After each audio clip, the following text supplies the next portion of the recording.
భద్రాద్రి కొత్తగూడెం జిల్లా కేంద్రంలో TG TET పరీక్షలు ప్రశాంతంగా కొనసాగాయి. ఉదయం 9 గంటల నుండి 11 గంటల 30 నిమిషాల వరకు మొదటి సెషన్ పూర్తి కాగా మధ్యాహ్నం 2 గంటల నుండి 4 గంటల వరకు రెండో సెషన్ జరుగుతుంది.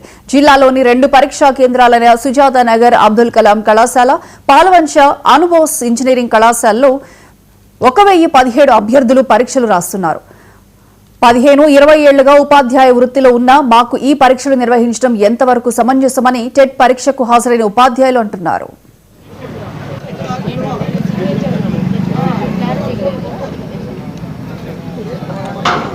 మాది నిజామాబాద్ జిల్లా ఏటు పాల్కొండ మండలం. మరి నేను గవర్నమెంట్ టీచర్గా పనిచేస్తా ఉన్నాను. టెట్ రాయడం అనేది ఫస్ట్ టైం వల్ల మాకు కల్పించడం అనేది అసలు మాకు 15 సంవత్సరాల నుంచి మేము ఇన్ సర్వీస్లో డ్యూటీ చేసినప్పటికి కూడా మాకు టెట్ అనేది అవసరం లేదనుకుంటున్నాం. మేము అయినా కూడా ఎగ్జామ్ పెట్టడం జరిగింది, అప్లై చేయడం జరిగింది.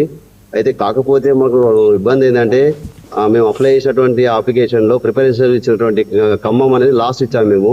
మా నిజామాబాద్ తర్వాత 4-5 జిల్లాలు మాకు నియరెస్ట్గా ఉన్నటువంటి జిల్లాలు. ఇది మనకు నిర్మల్ కావచ్చు, ఆదిలాబాద్ కావచ్చు, హైదరాబాద్ కావచ్చు, అట్లాంటి జిల్లాలు కాకుండా ఏదైతే మేము లాస్ట్ ఆప్షన్లో కేటాయించినటువంటి భద్రాద్రి జిల్లా కేటాయించడం అనేది మాకు చాలా బాధాకరంగా ఉంది. సో మేము నిన్న మధ్యాహ్నం బయలుదేరినాము, స్కూల్ లీవ్ పెట్టేసి మధ్యాహ్నం బయలుదేరితే ఈ రోజు పొద్దున్న 5 గంటలకు దిగినాము. చాలా ఇబ్బందికరమైన వాతావరణంలో ఎగ్జామ్ రాయడం జరుగుతుంది సార్.